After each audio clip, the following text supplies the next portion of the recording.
Hello friend, यहाँहरुलाई मेरो YouTube channel knowledge वर्ल्डमा स्वागत छ।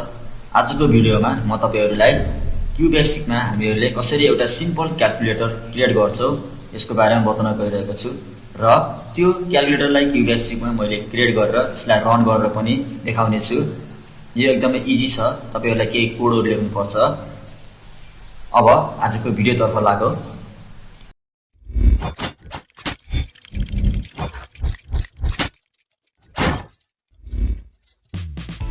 सबैभन्दा पहिले तपाईहरुले QBASIC को प्रोग्राम QBASIC प्रोग्रामलाई ओपन गर्नुस्।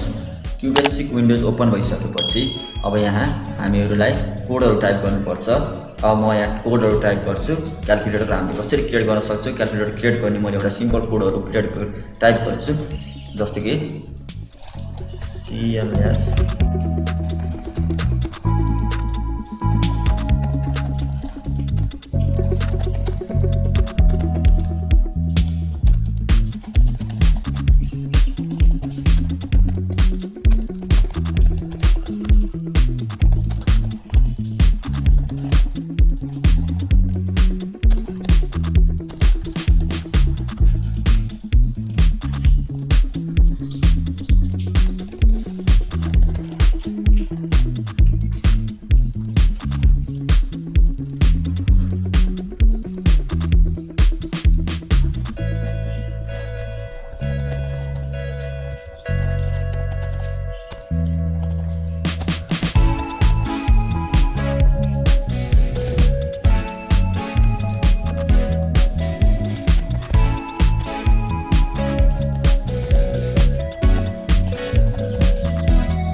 अब हाम्रो कोडहरु लेखेर फिनिश भइसकेको छ। अब यसलाई तपाईले रन गरेर हेर्न सक्नुहुन्छ। रन गर्नको लागि चाहिँ हामीले सर्टकट अल्टर प्लस आर चापेर हामीले यसलाई अथवा रनमा यहाँ रनमा क्लिक गरेर स्टार्टमा गएर तपाईले यसमा क्लिक गरेर यसलाई रन गरेर हेर्न सक्नुहुन्छ।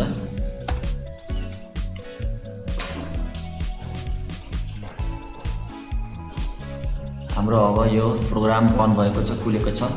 अब यहाँ इन्टर फर्स्ट नम्बर भनेको छ, जस्तो हाम्रो फर्स्ट नम्बर मैले 5 इन्टर गर्छु, फेरि त्यसपछि इन्टर गर्छु, इन्टर अपरेटर हुन्छ। अब मैले प्लस यसलाई एड गर्छु, सो प्लस मैले यसमा इन्टर गर्छु, फेरि इन्टर च्याप्छु, अनि सेकेन्ड नम्बर मैले पनि यसमा 5 इन्टर गर्छु र यसलाई इन्टर गर्छु। अब हाम्रो यो 5 प्लस 5 र यो 5 लाई हामीले प्लस गर्न दिएको छौं, एड गरेर हाम्रो 10 आएको छ। यहाँ 10 देखाएको छ। अनि again if yes press any key is press यान भनेको छ। अब यान टाइप गर्यो भने हाम्रो एक्जिट हुन्छ, क्लोज हुन्छ। अरू की च्याप्यौँ भने हाम्रो अब यसले फेरि यो रिपिट गर्छ प्रोसेस। जस्तो मैले इन्टर च्यापेर फेरि चाहिँ अब जस्तो मैले 44 enter minus enter 4040 equal to 4। अब मेरो एन्सर 4 आएको छ। फेरि मैले यसलाई रिपिट गर्नको लागि जुन की च्यापे पनि भयो फेरि आएको छ। अब मैले यसलाई चाहिँ 4 मल्टिप्लाई 3 4 3 जा 12 आएको छ। यसरी हामीले क्याल्कुलेटर यसरी चलाउन सक्छौँ। यसलाई मैले चाहिँ यान टाइप गरेर इन्टर गर्छु।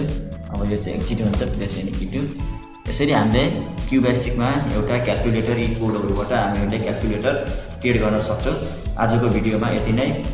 म फेरि अरू भिडियोमा आउने नै छु। त्यति बेलासम्मको लागि मलाई बिदा दिनुहोस्। र यदि तपाईँले अझै पनि हाम्रो च्यानललाई सब्सक्राइब गर्नुभएको छैन भने हाम्रो च्यानललाई सब्सक्राइब गरी साइडमा रहेको बेल आइकनलाई क्लिक गरी हाम्रो च्यानलसँग जोडिनुहोस्। हवस् त, नमस्कार।